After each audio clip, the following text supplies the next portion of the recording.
Hey everyone, today we're going to be taking a look at Dollars Mono and also Dollars MOTS, which are two different types of motion capture utilities you can use in your animations. Dollars Mono uses a single webcam to try and capture both body and facial movements. We'll go through some different scenarios there. And then Dollars MOTS is a very interesting idea where you just type in what you want the animation to be. So if I type in, say, waving, it's going to use its database to try and figure out what that should look like. Or if we go ahead and say squatting.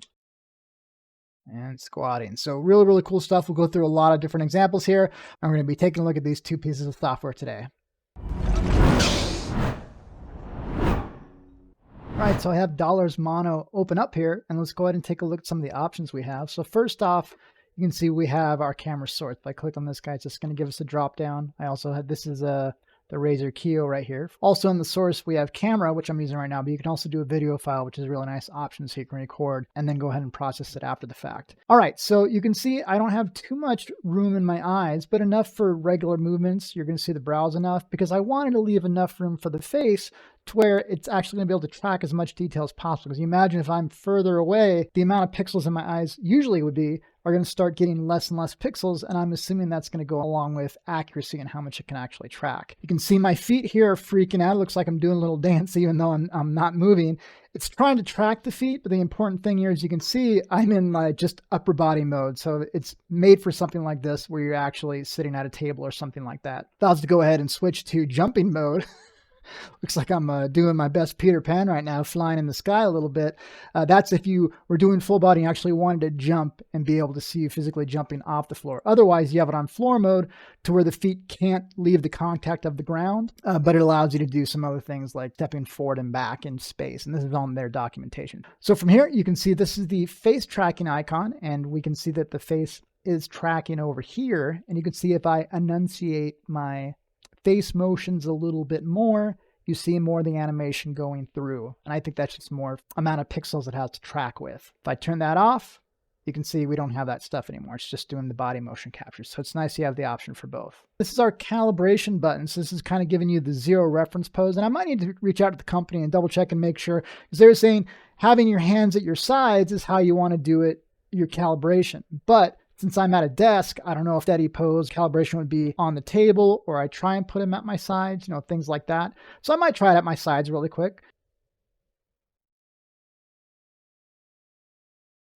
All right, there we go. So now this should kind of zero everything out to where it should be a little bit more accurate. And by the way, the camera is angled down a little bit like this, diagonally down. And that's because if this was straight on and I had my hands on the tabletop or anything like that, if you look at something straight on like this, you can see it's having a hard time tracking my hand because it doesn't have anything to grab onto. Whereas if I have it down here, there's a lot more. So just kind of things to keep in mind. Again, they talk about this in the documentation, but based on how you're moving and how you're planning on posing and stuff, you might need to adjust those things. So from here, let's go ahead and take a look at our settings menu. I haven't changed too much here. I did enable iClone streaming, so we're going to be jumping in there in just a little bit. Sensitivity, I don't want to have it average out and lose too much of the individual movement, but if I have either the sensitivity turned up all the way or the tolerance turned all the way up to high, I get a little bit too much jittering. So let's go and turn everything back up to where it was before. And you can see, even though my hands are pretty steady right now, just a slight fluctuation in the video movement is moving around the hands. And the facial capture, it doesn't seem like it flickers around too much, so I'm going to leave that on fully sensitive, so it's going to have all the information. So to actually connect it to the Dollars Mocap, you need to go up to Plugins, Sunnyview Tech, and then Dollars Mocap. And this installation is super easy. You just download the zip file from their site. You drop in literally one folder into your iClone destination folder, and then everything works from there. So it's really simple to install. And you can see it is looking for an avatar, so I want to make sure to have that. I'll click on Connect. And true, it is connected to Dollars Mocap. So iClone over here is now connected to Dollars Mocap. And you can see I have a preview mode or I have a record mode. And we can toggle face capture on or off and adjust the overall sensitivity of everything as well. Go ahead and set this on preview mode. So I'll leave this up here so we can see. And this is the important thing though. If you want to preview or record, you need to do it from this panel, not actually inside of iClone. It did cause me some problems when I didn't do that. So I'm going to go ahead, just leave it on preview for now. I'm going to click on Start.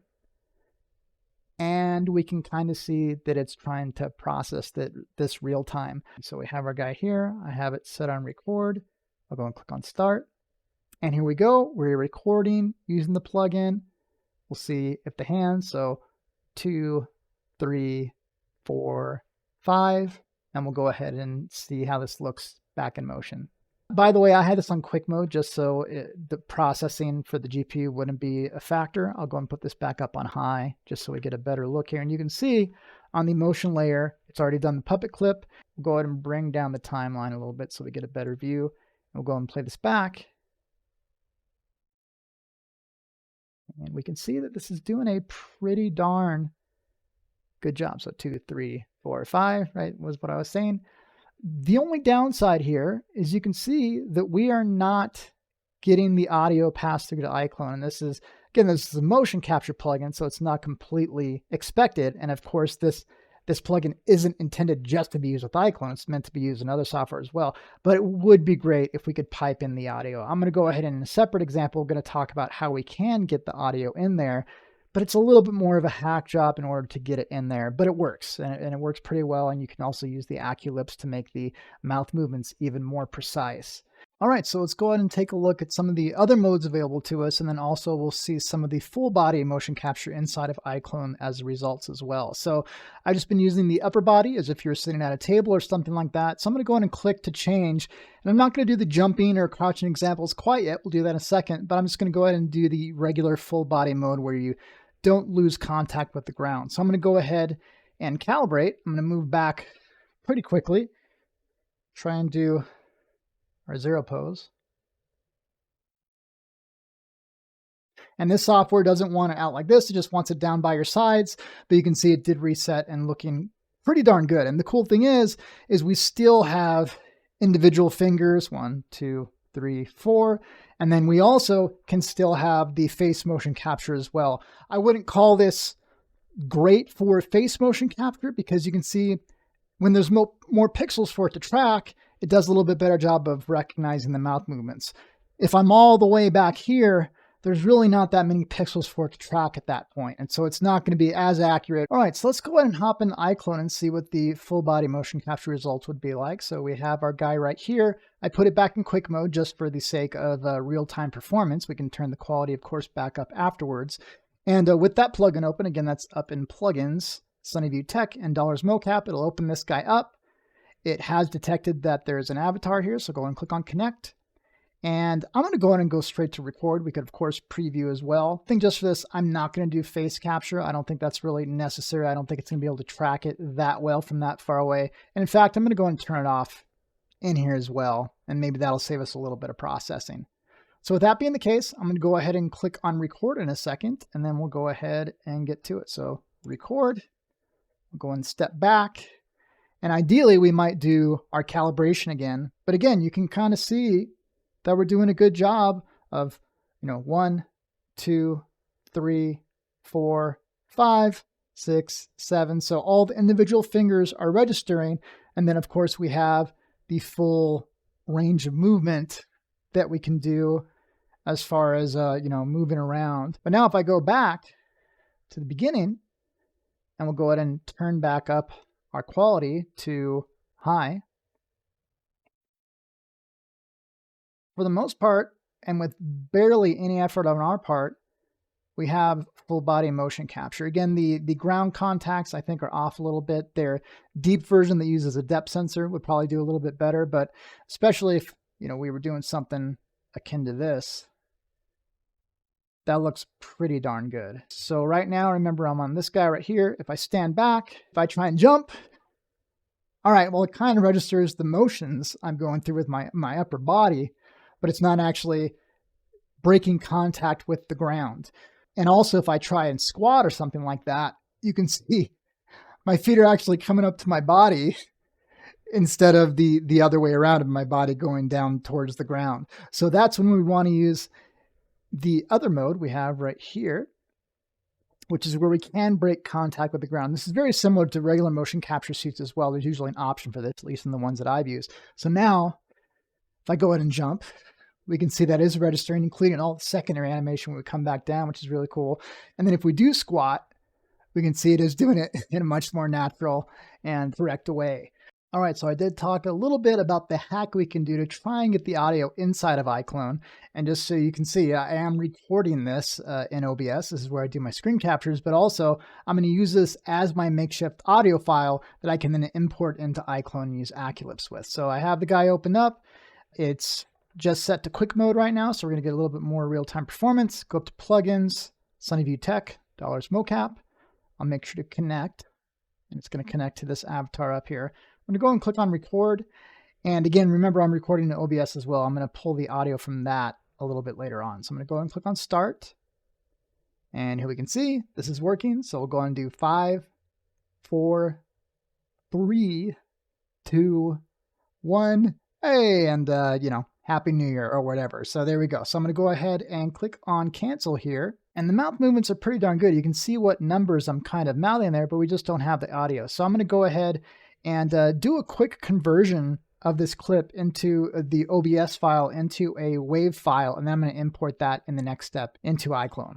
All right, so in iClone, I went ahead and just put the quality back up to high. This is still just the same animation right now. There's no audio. We want to go and get that trimmed audio in there. So I'm going to go up to, with our character selected, I'm going to go up to Animation, Create Script, and we're going to use Aculips. And Aculips is iClone's newest version of trying to take a audio file and turn it into text that helps the pronunciation be more accurate on the lips. So with this opened up, I'm going to say I want to open up a audio file. And I'll go ahead and navigate to where my audio file is at. And this is the trimmed version right here. And if I go and click on Generate Text, it's going to try and parse the audio file and figure out what I'm saying. All right, so we can see once it's done processing, it tried to convert it and it messed up a little bit, but we can go in and correct it as we're going through. So go and click on play. Let's say this is, and here we can see. And with that corrected, let's go ahead and click on align again and see if it can line things up. There we go. So this has done it. And now that we have the words down here, we're just going to make sure it's accurate. And here we can see this is working. So we'll go and do 5. All right, so that did a good job. I'm going to go and click on apply. And now we can see if we scroll down here, it's assigned all kinds of visine shapes, which is the mouth movements according to the words at the correct spots, which is pretty crazy. They did that automatically on its own.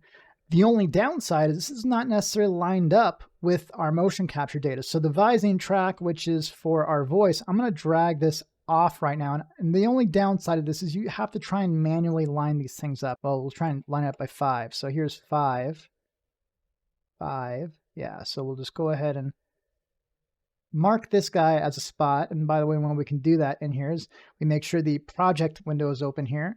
And with project selected, we have this little flag button. I didn't notice this here for the longest time, but it's kind of like markers in After Effects. So if I go and say this is 5, we'll go and click on apply. And we have a little marker here that lets us know this is where 5 was happening. So now, and let's see what it looks like without it.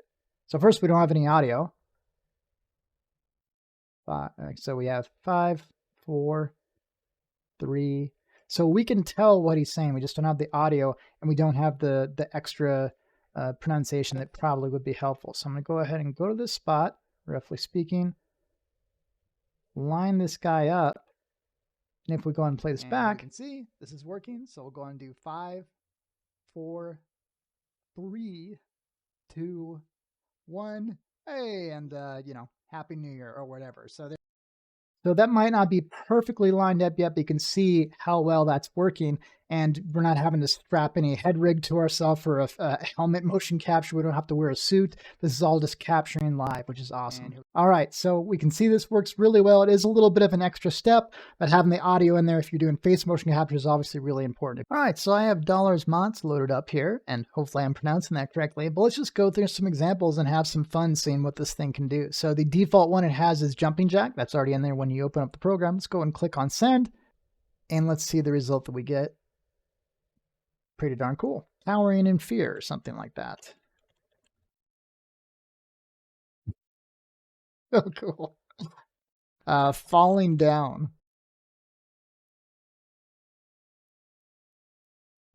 Just to stay drunk and see if they get the little...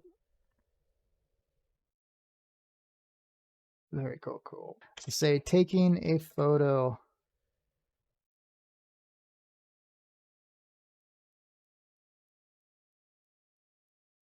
They try spinning in circles. Sit. Standing up.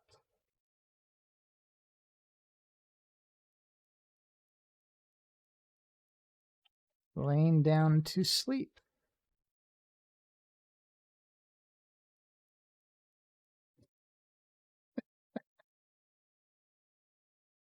Shocked. Running in circles.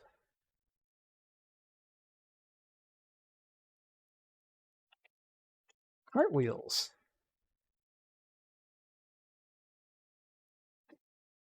It's pretty darn good.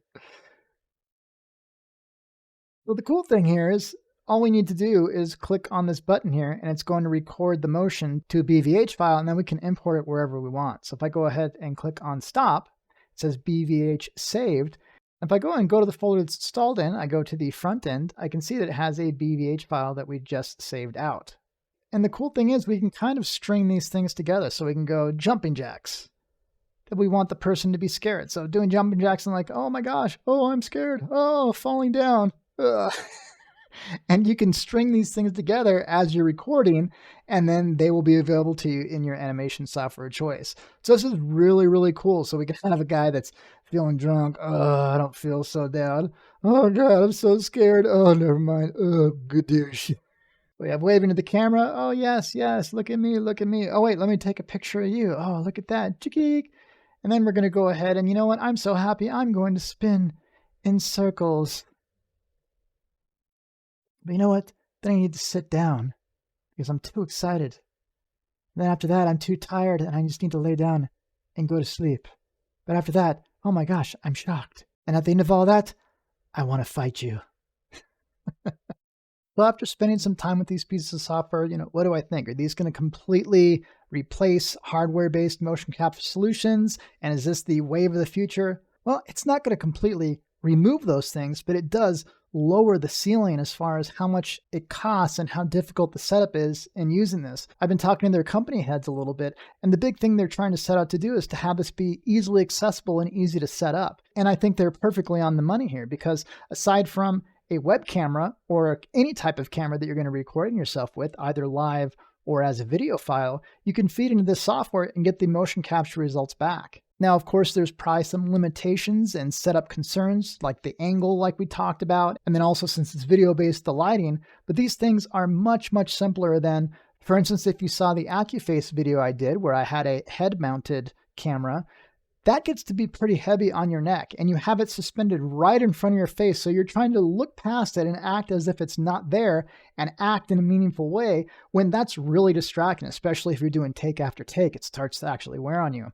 Same thing goes for a motion capture suit. Modern day motion capture suits are pretty darn light and efficient, but at the same time, you're going to have either be wearing a full zip up suit or you're going to have sensors attached to every major joint and knuckle if you're doing hand movements, so you get all the different joint rotations. And that starts to be a distraction as well because you're trying to act like these things aren't there, but you really have all this stuff on you. So when you combine the two together, you have very powerful solutions, but you're talking about thousands of dollars, and you're also talking about some cumbersome setups. Whereas here, you set up the camera or record the video however you want to, you take it into the software, and then you can process it and get face and body motion capture without having a single thing attached to you. And that's a really, really cool thing. When it comes to Dollars MOTS, I think that's just one of the coolest things to come about in a while because it gives you plenty of opportunities to get quick motion capture that might not be quite as perfectly real-world accurate as you'd get if you did full-on motion capture by yourself. But say you have some background characters that just need to look like they're idling or having conversations or waving or whatever like that, and it's not right up in your face in the camera, these things will work perfectly. It's a subscription model, which I'm usually not a fan of, but at the same time, it's so affordably priced that it becomes a very, very powerful solution to get things done very quickly. And then you can always go into a program like Dollars MOTS and do more refined takes if you feel they're needed for your scenario. Even though I've barely scratched the surface with this software, I've had a great time looking at it, and I'm really, really looking forward to seeing how they're going to improve this as time goes along, because I can see this being useful to a huge amount of people in their animation endeavors. Thank you very much for watching, and we'll see you in the next video.